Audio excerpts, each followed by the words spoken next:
हम डिस्कस करने वाले हैं neuromuscular bundle preservation technique in case of radical prostate. तो अगर हम बात करें, जो सबसे पहले हम एनाटॉमी देख लेते हैं, जो न्यूरोमस्कुलर बंडल होता है, अगर उसकी बात करें तो वो जो रहता है उसमें ऑटोनॉमिक नर्व्स होते हैं। और ये जो ऑटोनॉमिक नर्व होते हैं वो क्रिटिकल होते हैं फॉर इरेक्टाइल फंक्शन। और उसमें ब्लड वेसल्स भी होते हैं जो कि सप्लाई करते हैं प्रोस्टेट को। यूजुअली जो ये न्यूरोमस्कुलर बंडल होता है वो पोस्टीरो लेटरली सिचुएटेड होता है और यूजुअली प्रोस्टेटिक फेशिया के अलोंग रहता है और स्पेशली सेमाइसाइकल और डिनम्बुलर फेशिया के पास रहता है। तो हम सबसे पहले बात करते हैं हमें न्यूरोमस्कुलर बंडल बचाना क्यों है। तो अगर हम न्यूरोमस्कुलर बंडल बचाएंगे तो इससे इरेक्टाइल फंक्शन प्रिजर्व रहता है और स्पेशली ये जो प्रिजर्वेशन है बिना किसी ऑन्कोलॉजिकल कंट्रोल कॉम्प्रोमाइज किए हम लोग यूज कर सकते हैं। दूसरा, अगर हम बात करें तो ऑर्गन कन्फाइंड डिजीज रहता है तो इसको हम लोग यूज कर सकते हैं लो रिस्क पेशेंट के केस में। उसके लिए ये न्यूरोमस्कुलर बंडल प्रिजर्वेशन बहुत ही इंपॉर्टेंट होता है। अब बात करते हैं रिसेंट टेक्निक की। तो उसमें सबसे पहला जो है ग्रेडिंग पहले करते हैं, नर्व स्पेयरिंग की ग्रेडिंग की बात कर लेते हैं। तो नर्व स्पेयरिंग जो रहता है बेसिकली दो तरीके से होता है और ग्रेडिंग जो होता है तीन में होती है। पहला होता है इंटरफेशियल नर्व स्पेयरिंग। तो इंटरफेशियल मतलब दो फेशिया के बीच में। तो इसमें जो डिसेक्शन होता है बिटवीन होता है दो फेशिया। कौन कौन से होंगे? एक होगा प्रोस्टेटिक फेशिया और दूसरा होगा डिनल व्हीलर फेशिया। तो इन दोनों फेशिया के बीच में हम लोग जो रहता है डिसेक्शन करते हैं। तो ये जो रहता है स्टैंडर्ड नर्व स्पेयरिंग अप्रोच है। शुरुआत यहीं से हुई थी, स्टैंडर्ड है। अब बात करते हैं दूसरा nerve sparing, intra facial nerve sparing, जिसको अल्ट्रा नर्व स्पेयरिंग भी बोलते हैं। अल्ट्रा नर्व स्पेयरिंग क्यों बोलते हैं? क्योंकि इसमें जो डिसेक्शन होता है बेसिकली हम करते हैं closer to the prostatic capsule. तो इसमें जो रहता है प्रोस्टेटिक कैप्सूल के क्लोज करते हैं, पास में करते हैं और बेसिकली प्रोस्टेटिक फेशिया के अंदर करते हैं। तो ये जो रहता है इससे हमें मैक्सिमम न्यूरोमस्कुलर बंडल प्रिजर्वेशन मिलता है और इसको हम लोग हाईली सेलेक्टेड पेशेंट में यूज करते हैं। जो तीसरा ग्रेडिंग होता है जो कि मसल प्रिजर्वेशन के लिए नहीं होता है बट ग्रेडिंग होता है, वो होता है एक्स्ट्रा फेशियल अप्रोच। तो एक्स्ट्रा फेशियल अप्रोच में कोई प्रिजर्वेशन नहीं होता है। यहाँ पे ग्रेडिंग को कंप्लीट करने के लिए हम देख रहे हैं कि नर्व जो ग्रेडिंग होता है तीन तरीके से कौन सा होता है। तीसरा एक्स्ट्रा फेशियल होता है। इसमें जो रहता है बेसिकली हम बात करें तो जब ट्यूमर हाई रिस्क रहता है या एक्स्ट्रा कैप्सुलर एक्सटेंशन होता है तब हमें एंटायर न्यूरोमस्कुलर बंडल रिमूव करना पड़ता है। तो ये एक नॉन नर्व स्पेयरिंग प्रोसीजर होता है। अब बात करें robot assisted nerve sparing radical prostatectomy की। तो अभी हमने क्या देखा कि टेक्निक की बात कर रहे थे, रिसेंट टेक्निक। तो सबसे पहले हमने नर्व को ग्रेड कर लिया। एक आइडा हम लोग इंटरफेशियल कर सकते हैं और दूसरा इंट्राफेशियल कर सकते हैं, तो इससे नर्व स्पेयरिंग हो सकता है। दूसरा जो टेक्निक होता है हम लोग robot assisted nerve sparing radical prostate कर सकते हैं। तो रोबोट असिस्टेड की बात करें तो इसमें क्या बेनिफिट होता है? पहला जो रोबोट का एडवांटेज रहता है 3D मैग्निफिकेशन मिलेगा, ट्रेमर एलिमिनेशन मिलेगा। तो जब हाथ नहीं कांपेंगे तो नर्व डैमेज के चांसेस कम होंगे। मैग्नीफाइड व्यूज रहेगा तो हमें अच्छे से दिखेगा। फिर प्रिसाइज डिसेक्शन मिलता है, उसकी वजह से हम लोग न्यूरोमस्कुलर बंडल अच्छे से आइडेंटिफाई कर सकते हैं। तो इससे जो है हम लोग नर्व स्पेयरिंग अचीव कर सकते हैं। अब बात करें की टेक्निक जो हम लोग यूज करते हैं। तो सबसे पहला होता है व्हील ऑफ एफ्रोडाइट टेक्निक। तो व्हील ऑफ एफ्रोडाइट का मतलब होता है कि जो ये है, अगर हम बात करें तो जैसे प्रोस्टेटिक कैप्सूल है और इसके अंदर प्रोस्टेट है तो यहाँ पे नर्व्स आती हैं ऐसे। तो हमें ये डिसेक्शन ऐसे करना है कि फाइनली जो नर्व है ऐसे जो रहता है पर्दे की तरह दिखे। व्हील मीन्स पर्दा होता है, पर्दे की तरह दिख रही है और ये पूरा रिमूव कर दिया है। नर्व ऐसे हवा में झूलते हुए दिखती हैं। तो इसके लिए हमें करना क्या रहता है, हमें इसमें जो डिसेक्शन रहता है lateral to the lateral pelvic fascia करना रहता है।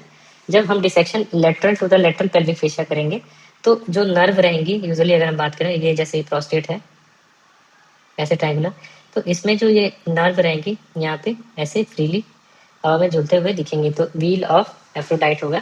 तो ये इस तरीके से रहता है। फिर दूसरा रहता है टेक्निक की बात करें तो रेट्रोग्रेड नर्व डिसेक्शन। तो रेट्रोग्रेड नर्व डिसेक्शन में इसमें हम एपेक्स टू बेस की तरफ डिसेक्शन करते हैं। तो इसमें जो रहता है न्यूरोमस्कुलर बंडल को कैसे डिसेक्ट करते हैं, फ्रॉम एपेक्स टू बेस। तो इससे क्या होगा, विजुअलाइजेशन इंप्रूव कर जाता है और प्रिसीजन भी बढ़ जाता है। फिर जो तीसरा टेक्निक है अगर हम बात करें तो कॉटरी फ्री टेक्निक बोलते हैं जिसको, क्लिपलेस कॉटरी फ्री टेक्निक। तो हम जो है क्लिपलेस कॉटरी फ्री टेक्निक में क्या करते हैं, कि हम लोग कोई भी थर्मल जो रहता है कोagulation वो नहीं यूज करते हैं, तो इससे जो रहता है न्यूरोमस्कुलर बंडल प्रिजर्व रहता है। यूजुअली हम ब्लंट या कोल्ड सीजर्स यूज करते हैं फॉर डिसेक्शन। फिर जो अगला है हाइड्रो डिसेक्शन। हाइड्रो डिसेक्शन में बेसिकली हम क्या करते हैं, इसमें हम सलाइन इंजेक्ट करते हैं, और सलाइन इंजेक्शन से क्या होगा, प्लेन्स रहेंगे जो अच्छे से डिफाइन हो जाते हैं, और उससे हम जेंटली आराम से न्यूरोमस्कुलर बंडल सेपरेट कर सकते हैं।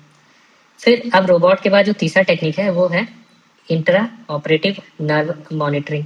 तो इंट्रा ऑपरेटिव नर्व मॉनिटरिंग की बात करें तो ये एक एक्सपेरिमेंटल टूल है, और इसमें बेसिकली जो रहता है हम nerve function during the surgery assess करते हैं और यूज करते हैं इलेक्ट्रोफिजियोलॉजिकल स्टिमुलेशन। तो अगर बात करें तो ये अभी जो रहता है अंडर इवेल्युएशन है। फिर जो अगला टेक्निक है वो है न्यूरो सेफ टेक्निक। तो न्यूरो सेफ टेक्निक जो रहता है, अगर बात करें तो न्यूरो सेफ टेक्निक का फुल फॉर्म है न्यूरोवस्कुलर।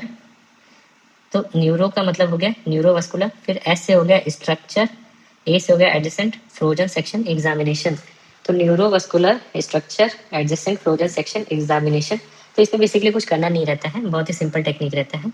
इसमें हम इंट्रा ऑपरेटिव फ्रोजन सेक्शन जो रहता है प्रोस्टेट मार्जिन का भेजते हैं, और कहाँ से भेजते हैं, usually adjacent to the neurovascular bundle. तो अगर ये पॉजिटिव आया, अगर ये पॉजिटिव आया तो ऐसे में हम न्यूरोमस्कुलर बंडल को पार्शली रीसेट कर देते हैं। तो इससे जो रहता है हम मैक्सिमम जो नर्व होता है उसको प्रिजर्व कर सकते हैं विदाउट ऑन्कोलॉजिकल कॉम्प्रोमाइज।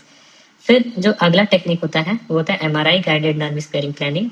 तो एमआरआई गाइडेड की बात करें तो इसमें जो रहता है हम लोग प्री ऑपरेटिव एमपी एमआरआई कराते हैं। अब प्री ऑपरेटिव एमपी एमआरआई कराते हैं इससे क्या फायदा होता है, पहला इससे हमें एक्स्ट्रा कैप्सुलर एक्सटेंशन पता चल जाता है, दूसरा हमें यूनिलेटरल या बायलेटरल नर्व स्पेयरिंग जो रहता है गाइडेंस मिल जाती है।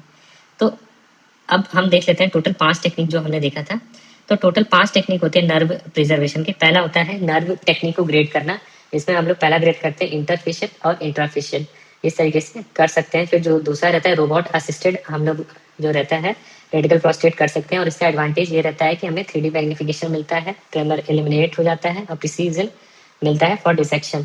फिर जो इसमें मेन इंपॉर्टेंट टेक्निक यूज कर सकते हैं वो है पहला व्हील ऑफ एफ्रोडाइट। उसमें हम लोग व्हील ऑफ एफ्रोडाइट में lateral to the lateral pelvic fascial dissection करते हैं। फिर दूसरा रहता है retrograde nerve dissection. Retrograde nerve dissection में एपेक्स से बेस की तरफ डिसेक्शन करते हैं। और फिर तीसरा रहता है क्लिपलेस कॉटरिक टेक्निक। इसमें जो रहता है हम यूजुअली थर्मल इंजरी अवॉइड करते हैं, और कैसे अवॉइड करते हैं, यूजिंग ब्लंट और कोल्ड सीजर्स। और चौथा रहता है हाइड्रो डिसेक्शन। हाइड्रो डिसेक्शन जो रहता है इससे हम जो न्यूरोमस्कुलर बंडल होता है उसको आराम से सेपरेट कर सकते हैं। फिर जो तीसरा जो प्रोसीजर है वो होता है इंट्रा ऑपरेटिव नर्व मॉनिटरिंग। तो intra operative nerve monitoring basically एक एक्सपेरिमेंट टूल है।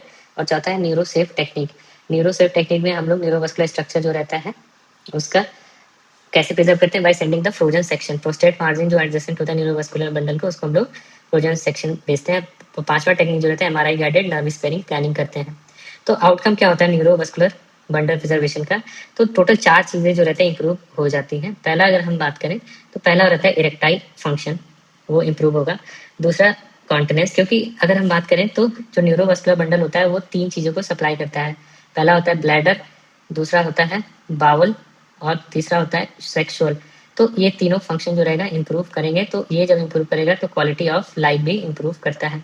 तो पहला अगर हम बात करें तो इरेक्टाइल फंक्शन इंप्रूव हुआ, दूसरा कॉन्टिनेंस, तीसरा जो रहता है ऑन्कोलॉजिकल सेफ्टी, और चौथा रहता है क्वालिटी ऑफ लाइफ।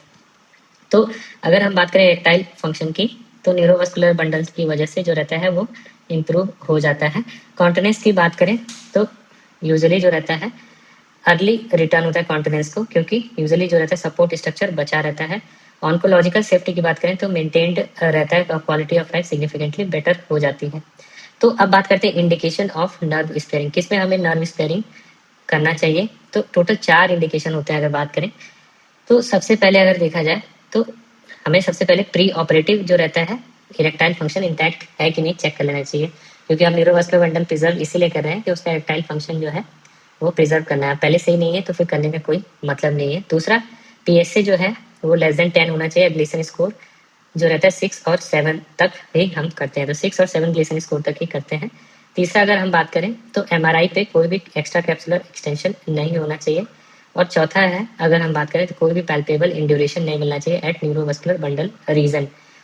फिर अगर हम बात करें कॉन्ट्रा इंडिकेशन कब नहीं करना चाहिए, तो उसमें जो रहता है अगर डिजीज़ जो है हाई रिस्क डिजीज़ है तो हमें नहीं करना चाहिए, तो हाई रिस्क डिजीज़ में नहीं करते हैं।